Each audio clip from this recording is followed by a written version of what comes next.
إن الحمد لله نحمده ونستعينه ونستغفره ونؤمن به ونتوكل عليه ونعوذ بالله من شرور أنفسنا ومن سيئات أعمالنا من يهده الله فلا مضل له ومن يضلله فلا هادي له وأشهد أن لا إله إلا الله وأشهد أن محمدا عبده ورسوله أما بعد يا أيها الذين آمنوا اتقوا الله وقولوا قولا سديدا يصلح لكم أعمالكم ويغفر لكم ذنوبكم ومن يطع الله ورسوله فقد فاز فوزا عظيما. My dear brothers and sisters in Islam, I want you to imagine you're at a train station. A lot of us take the GO train in the morning. It's a hustle bustle environment.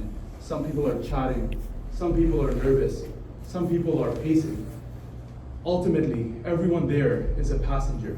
They're all there as a means to get to their final destination. That's what life is.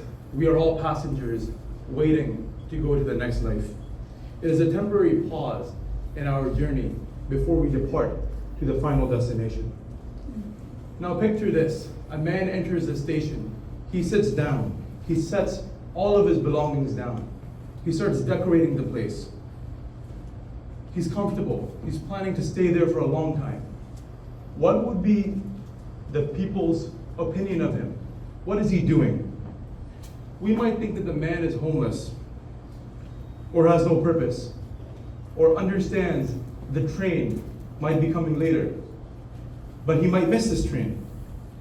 And my brothers and sisters, this is not how we treat this world. We are here, we're working towards our goals, we're building houses, we're trying to improve our standard of living. How will we get promoted? How can we save money for our kids and grandkids? We forget we're just travelers. We get so caught up in building our lives here that we forget our real destination. How many of you guys know your great-great-great-grandfathers? Most of us don't think that far back. We might not know who our great-great-grandfathers might have been or what their struggles were. I can imagine not many people here even know their names. But these people are potentially the reason we are here today. And as such, it is important to understand our own insignificance and the insignificance of our worldly desires. Allah reminds us this in Surah Asr.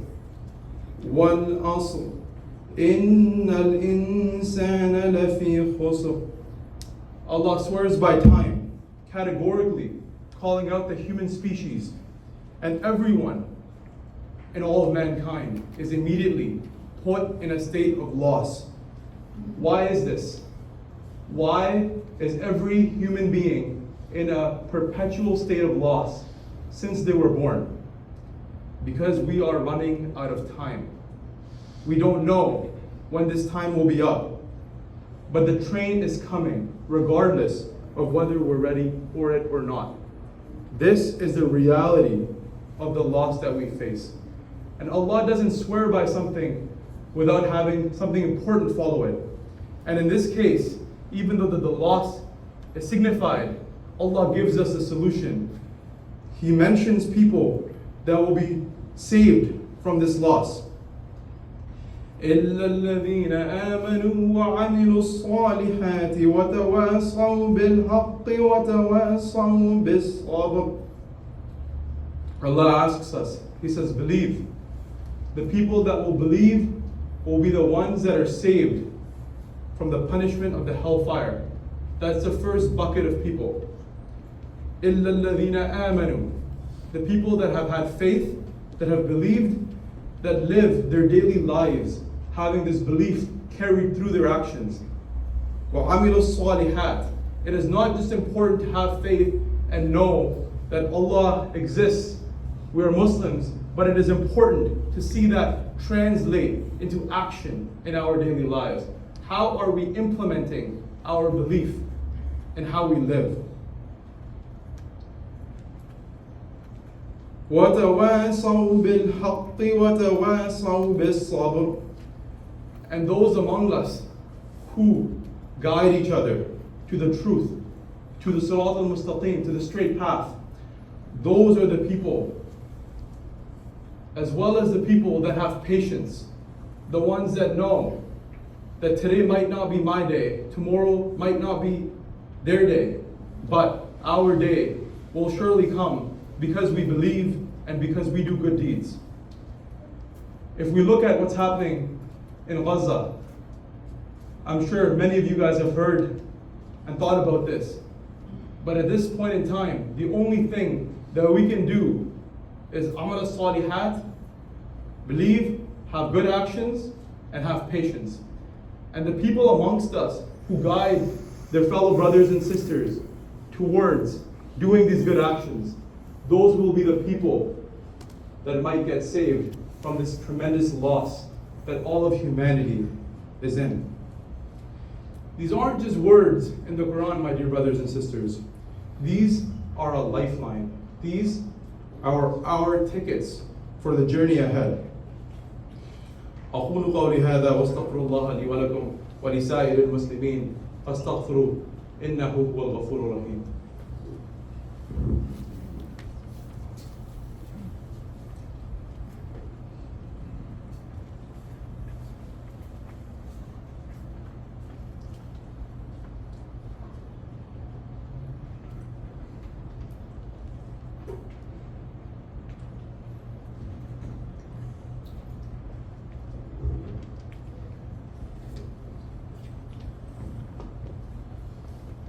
الحمد لله نحمده ونستعين به ونعوذ بالله من شرور أنفسنا ومن سيئات أعمالنا من يهده الله فهو المهتد ومن يضلله فلن تجد له وليا مرشدا أوصيكم عباد الله وإياي بتقوى الله وأحثكم على طاعته وأنهاكم بالخير.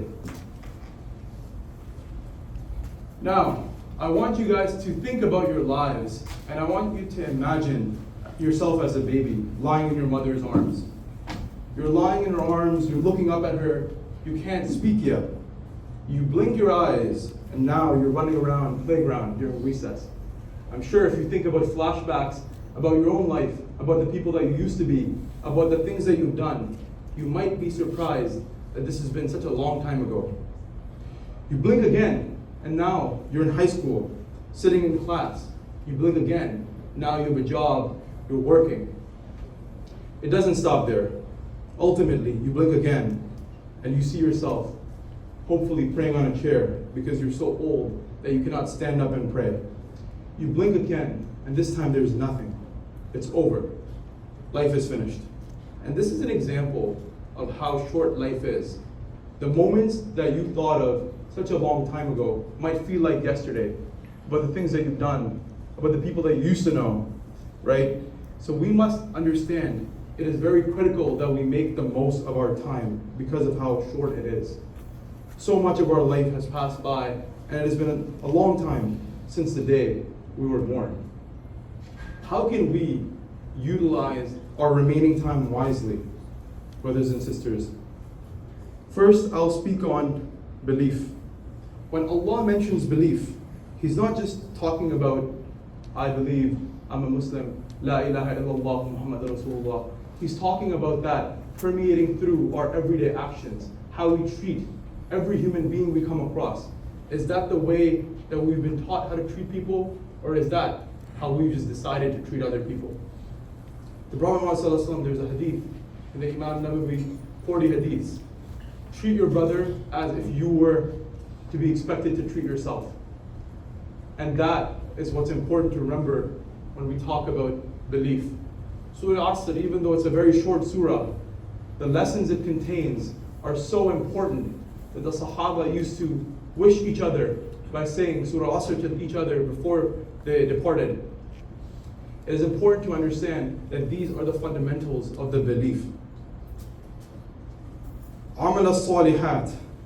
How can we do good deeds? What good deeds are we talking about? How can we translate our faith into action? The 5 daily prayers. This is a mandatory act. And it is the only mandatory act that Allah talks about the most in the Quran.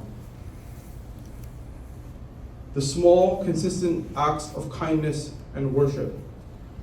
This is another thing that we can do in our daily lives when we think about this person is crossing me in a lane, or I know that this is unjust, but giving the other person a chance. These are small acts of kindness. Sadaqah, putting a small item on the road to the side. I'm sure many of us already know this, right? It's about seeing that opportunity and understanding that Allah has given you the opportunity to move that object out of the road, or to give the other person a chance. The most beloved deeds to Allah are those who are done regularly, even if they're small. This is another hadith of our Prophet Muhammad sallallahu alaihi wasallam. Encouraging each other to the truth. How can we encourage each other? What does that mean? When we meet our friends, what are we talking about? If you're mentioning Allah or the Prophet Muhammad sallallahu alaihi wasallam, or any aspect of belief, that gathering is blessed. Allah blesses that gathering. Even if you're talking about business or talking about life or whatever you're talking about, if you mention any tenet of belief, that gathering will become blessed. That is a small action that we can do in our daily lives. Speaking up for a right of other people, even when it's difficult. If you see some injustice happening, you can correct it. That's a small action of kindness, but it is also encouraging the other person towards the right path.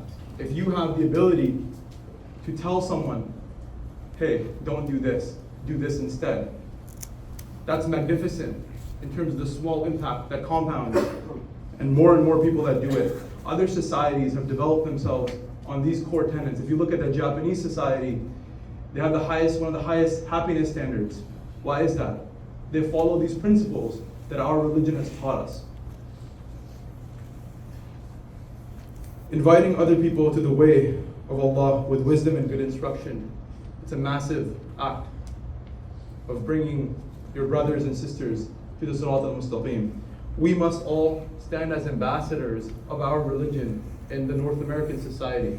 The fact that we were able to make it compared to the Prophet Muhammad ﷺ or any of the other people that came to Canada or to the US, we are chosen to spread the message of Islam through our actions. People see our behavior as a representation of Islam. I've come across many people who didn't even know what being a Muslim meant, because they had come across many Muslims, but it wasn't discussed, or their perception towards Muslim wasn't the best, because they're judging the Muslim's actions. How is this person different from other people of other faiths? Lastly, we must encourage each other to be patient. It's about persevering. It's about being steadfast in our faith. It's about knowing that we might be losing today, but we will give it our best and try every single day. Trying every single day is a definition of patience, grit, and perseverance. And many studies that have been done on high-performing people, resilience and grit are often thought to be the best precursors for success. Allah tells us, "O you who have believed, seek help through patience and prayer. Indeed, Allah is with the patient." My dear brothers and sisters, there's many lessons in Surah Asr, and I have a short time to go over them. But these 4 elements, if you incorporate these in your daily life, you will surely be successful and attain success. The 4 elements are belief, but not just belief through words or through belief itself, but belief through actions, through good deeds, through how that translates into the daily life. Encouraging truth, standing up for the rights of other people, encouraging people towards the straight path. Lastly, it's important to be patient and perseverant in our goals, in our faith, and try every single day. My dear brothers and sisters, let's not be like the man who unpacked at the station, the one who thought this world is all that exists, the one who started focusing on building a life at the train station. He forgot his final destination, and we must be ready for our own train when it does come. We don't know when that will happen. I'm sure many of you guys are aware of many deaths that have taken place before people's times were thought to be up. But this happens every single day, and we don't know when this might happen to us. As we leave here today, let's ask ourselves, am I ready for my journey? Am I using my time wisely? Because time is fleeting. Every single moment, unless you are working towards your akhirah, that might be considered a moment lost. And am I encouraging other people on the straight path? Alhamdulillah Rabbil Alameen, alladhi qala fi kitab al-kareem, inna allaha wa malaikatahu yusalluna ala nabi, ya ayyuha alladhina amanu, sallu alayhi wa sallimu taslima. اللهم صل على محمد وعلى آل محمد كما صليت على إبراهيم وعلى آل إبراهيم إنك حميد مجيد. اللهم بارك على محمد وعلى آل محمد كما باركت على إبراهيم وعلى آل إبراهيم إنك حميد مجيد. ربنا لا تؤاخذنا إن نسينا أو أخطأنا. ربنا ولا تحمل علينا إصرا كما حملته على الذين من قبلنا. ربنا ولا تحملنا ما لا طاقة لنا به. واعف عنا واغفر لنا وارحمنا أنت مولانا فانصرنا على القوم الكافرين. اللهم إنا نسألك موجبات رحمتك وعزائم مغفرتك والسلامة من كل إثم والغنيمة من كل بر. ربنا تزغ قلوبنا بعد إذ هديتنا وتوفنا مع الأبرار. اللهم لا تدع لنا ذنبا إلا غفرته ولا هما إلا فرجته ولا دينا إلا قضيته ولا مريضا إلا شفيته ولا مبتلا إلا عافيته يا أرحم الراحمين. رب ارحمهما كما ربياني صغيرا. رب اشرح لي صدري ويسر لي أمري واحلل عقدة من لساني يفقهوا قولي. اللهم اهدنا فيمن هديت آمين وعافنا فيمن عافيت وتولنا فيمن توليت وبارك لنا فيما أعطيت وقنا شر ما قضيت إنك تقضي ولا يقضى عليك تباركت ربنا وتعاليت. ربنا آتنا في الدنيا حسنة وفي الآخرة حسنة وقنا عذاب النار. إن الله يأمر بالعدل والإحسان وإيتاء ذي القربى وينهى عن الفحشاء والمنكر والبغي يعظكم لعلكم تذكرون وأقيموا الصلاة.